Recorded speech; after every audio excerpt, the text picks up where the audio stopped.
Yeah, I'm gonna keep it completely real with you guys. I already know that I'm gonna get so cooked just for the title and thumbnail alone. I would love to tell you guys that it's clickbait, but I can't because it's not. Well, I guess it is a little bit, but it's not like I'm gonna call this video Sukuna is the strongest, but he does it in a really boring way that makes no sense, because that title sucks. Basically, this is not just me mindlessly hating on Sukuna and glazing everybody else. It is definitely hate, but it's not mindless. And it's also not your basic bitch Sukuna cycle criticism that you have heard 100 times before. It's a completely different criticism that I think you will understand if you actually watch the video and hear all of my 1000 IQ analysis. Even if you somehow disagree with my flawless logic, that's absolutely fine. I'm not trying to change anyone's mind, I'm simply sharing my thoughts on it. That being said though, if you hate the video and think I'm a total dumbass, then make sure to ignore everything I just said and drop a very angry comment. You know, for engagement purposes. And also just cause it's kind of funny. Anyway, let's just get into the video. Now this first point is not my main argument, but it is very relevant, and it's a big part of the reason why I find Heian form Sukuna so much more boring than Megana and Yuji-kuna. Yuji-kuna? That just doesn't sound right, I'm sorry, I'm gonna call him Shibuya Sukuna. Anyway, it's a very simple point. His demeanor has been way more tame and much less intimidating since beating Satoru Gojo. I always felt like Megana and Yuji-kuna were so excitable and sadistic and just outright mental. Megana was grinning crazily after Gojo stuck his whole ass freaky 15-inch hand inside his chest. And I don't think I need to remind anyone what Shibuya Sukuna was like. You can see it, Maharaga! Since transforming into Heian form Sukuna though, he just sort of stands there and gets hit a lot. With the exception of the incredible chapter 248 when Sukuna zones the fuck out, we don't really get to see his thought process or what he's actually thinking. A lot of the time, he just sort of looks bored like this is all one big chore. Now, I'm sure some of you are going to argue that Sukuna being bored is the whole point, which is fair, but what I'm saying is that I find that boring. Make sense? A good example is when Sukuna gets jumped by the two main characters in Yuta's domain. Bro had crap RCT, half his cursed energy, no domain, and was facing the threat of a Jacob's Ladder sure hit. Not to mention, Yuji started stripping away the barrier dividing his and Megami's souls. Sukuna went on to lose an arm and his weird stomach tongue thing, and was beginning to look so fucked that the narrator even said he had one desperate option left. Despite all of this though, he showed no reaction at all. And I don't even mean a nervous reaction, that's not necessarily what I'm looking for. It could be a reaction of pure excitement and joy that he is being pushed this hard. But no, bro just did not care. Don't get me wrong though, just because he doesn't react as much as normal doesn't mean that he never does. Some of my favorite Heian form Sukuna moments are when Sukuna black flashes Maki, when Yuji hits his 7 black flashes, and of course when he sees Yuta return in Gojo's body. I mean, just look at the pure excitement on his face when he sees Yuta pull up. This is what we need more of. The problem though is that even in this moment, he shows excitement for one panel and then immediately falls back into this dying of boredom expression. I mean, what's the point in being crazily excited for the reveal and then not the actual fight? And again, you could argue that it's because he is actually locked the f in, but again, I find that boring. I'll move on to my main criticism now, but I basically just wanted to point out how he's not as crazy and just demented and unhinged as he used to be. Right then, time for the main event.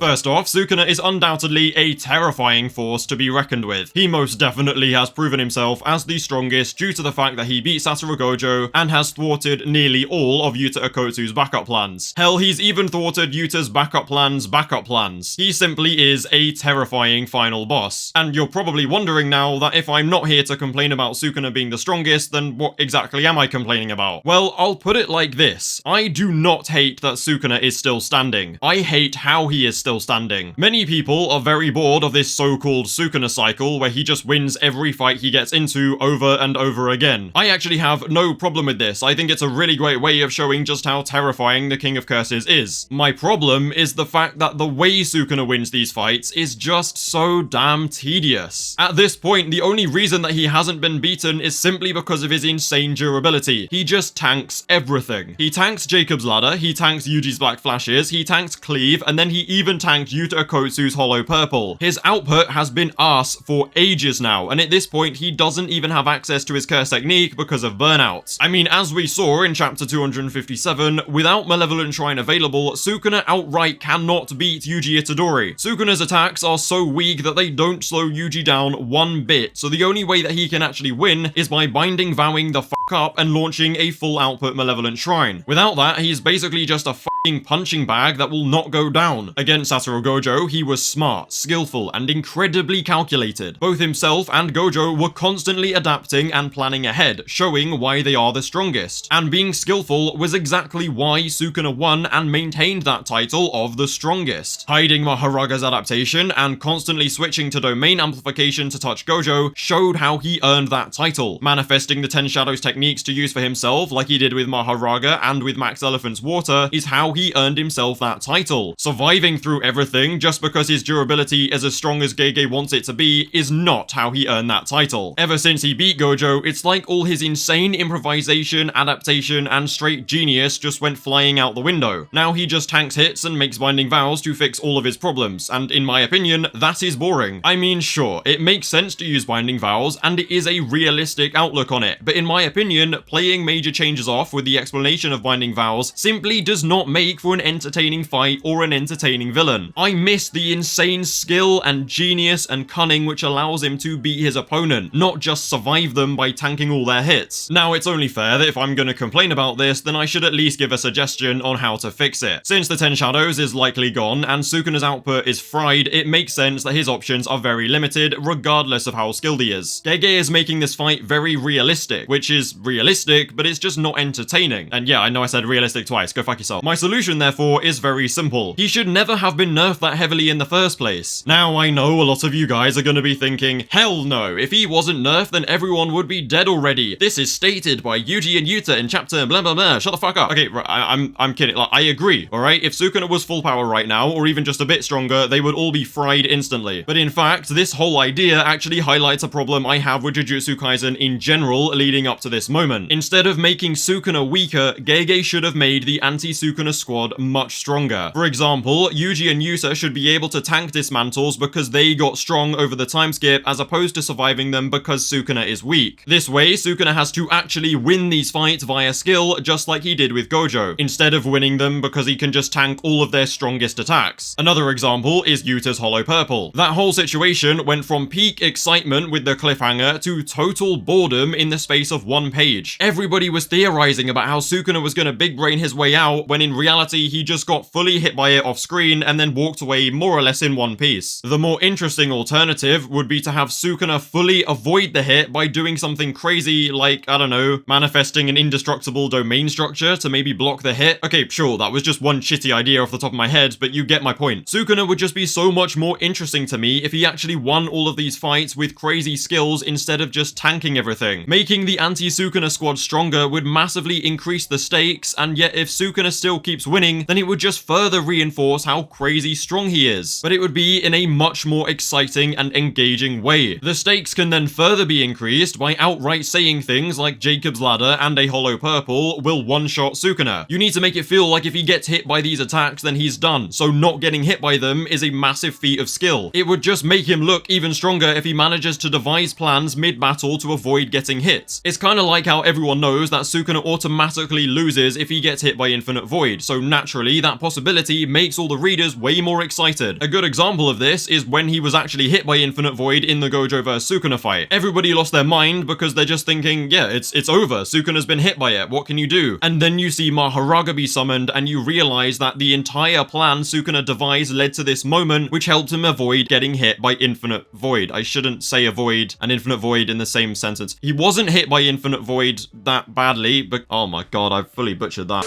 The point is, his genius plan is what let him survive Infinite Void, not just the fact that he could survive it. You get me? Now, in my opinion, this route of making our protagonists a genuine threat, yet having Sukuna still outmaneuver all of them, would just be a much more entertaining way of solidifying Sukuna as the strongest. Now, whenever I suggest this idea to other people of our protagonists getting even stronger, I am often met with responses that say it would undermine Sukuna's narrative as an unstoppable force. They often don't think that anyone should climb anywhere near to Sukuna's level. And respectfully, if you think that, then you are dumb as fuck.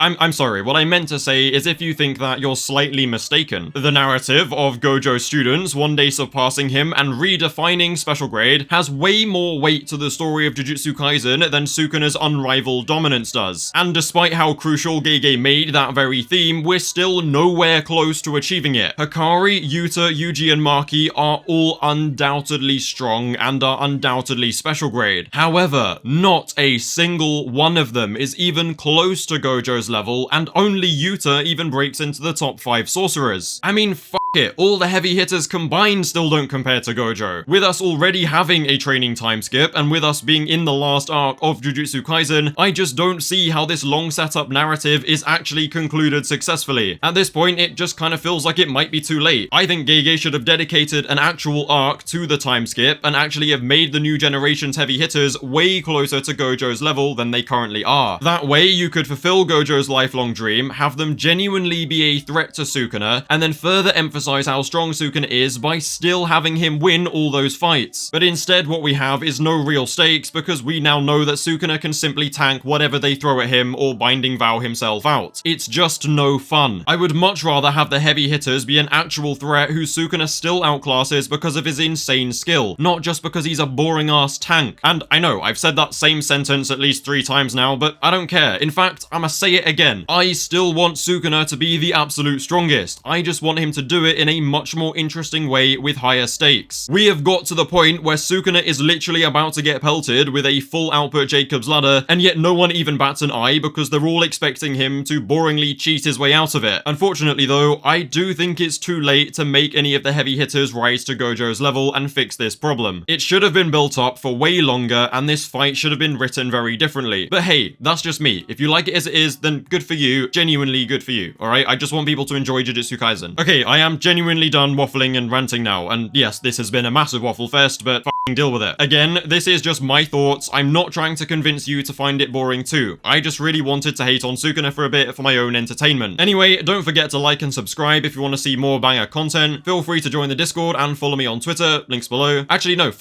you, not feel free. Just go follow me on Twitter and join, like, do it now, go!